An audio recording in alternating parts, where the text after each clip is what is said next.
We'll get ready to talk tipping because it's not just for waiters anymore. From to-go coffees to self-checkout screens, it seems like everyone is asking for just a little extra.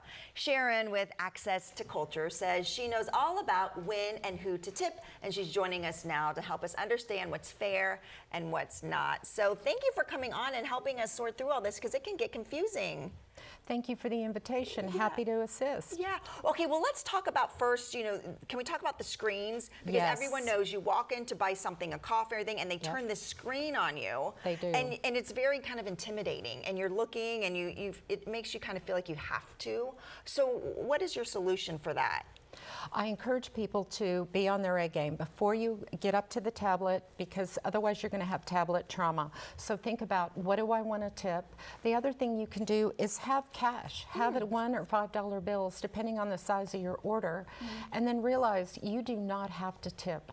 Tipping is not, it is customary in the U.S. It is not an obligation. Yeah, so maybe, it's good to know that you can carry cash. Give $1 yes. instead of, because sometimes it prompts you, and the lowest is, 20%, and that's a lot more than maybe you would have wanted to give, right? Exactly. Sometimes it's even 25 or 30%. They start out really high. Do not feel pressured by that. Yeah. Okay, well, let's go through some, like, the barista, right? At your local coffee shop. Now, do we tip them, or what's the customary? What do you recommend as far as that goes? If it's a custom drink, absolutely you want to tip. Maybe $1, maybe $2, depending on the size of your order. Yes, people do. But if you're going to go in to a cooler, grab a cold coffee and take it up, maybe you don't want to tip. Okay, and what if you just want a black coffee? What if it's a real simple order? You're saying you don't need to tip on that.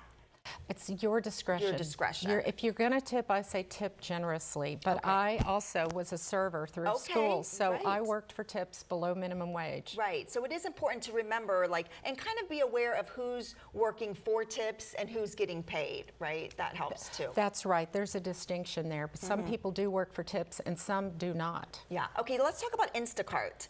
Are we supposed to tip on that? And do we tip on the total bill, or do we just tip a few dollars? What do you think about that? There's a couple different approaches to that. You can tip Instacart when they arrive and deliver, or if you want to do a cashless delivery, the other thing you can do is have your tip preset. Maybe you just want to do 10%. Maybe you want to do $10. Yeah. Maybe you have a huge order and you want to give them a little more. It's up to you how you want to approach that. Okay, but you should tip for Instacart. Yes, because they're doing your shopping for you. Yeah. Okay. What about the concierge at a hotel? What's the appropriate amount to tip for someone like that? That's going to vary by locale. So it depends on where you live, your geography, also the nature of the institution. The hotel, is it a high-end 5-star? Is this middle of the road? So it depends. It also depends on how much they do for you. Are they getting dinner, tickets to the theater, game, sporting event?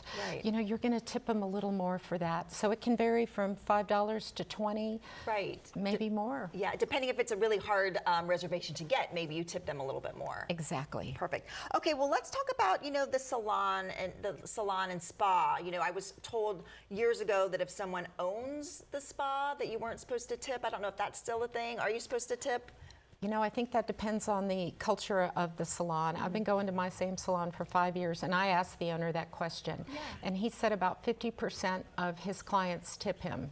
The other 50% don't. So you might want to just ask the question. Yeah. But historically, we do not tip the owners because they're making a big profit. Right, right. Do you feel that we have gotten to a culture where tipping isn't what it used to be? It used to be you tip for good service. Now it's almost necessary. So how did that slide happen, and where are we at with all that? I think part of that slide happened during the pandemic when we had to go through a lot of protocols for safety. We're past that now, and I think we do have tipping fatigue. Absolutely. People are tired of seeing that screen come up with 30 or 25 or 20%. Yeah. So my thought on that is don't feel pressured. Don't feel pressure. So do you have any other tips, just like in general? Like you were talking about, if it's a professional, like a vet or a doctor or something, you don't tip on that. That's right. There are certain people who do not get tipped. Lawyers, accountants, doctors, nurses, personnel in a hospital. So I heard recently that someone went to the vet and there was an option to tip at the vet. I would discourage that. Okay. That is a professional license, and those people in that office make more than minimum wage. Yeah, yeah. What about quickly a flower shop if they do your flowers for you? I recently went to go pick up an arrangement and there was a tip screen, and I didn't know what to do. I froze. And that's that tablet drama, right, right there. Yeah. You know, it depends if they did something very special and Then you custom, might want or to. if you went and just picked one out. And I would Perfect. encourage you to maybe 15%, 10, Right. 15% on that. Yeah, it's a crazy world we're living in. So, well, thank you. Those are very helpful tips. Really appreciate it. And if you would like to find out more, you can look for her website right there and find out more about her.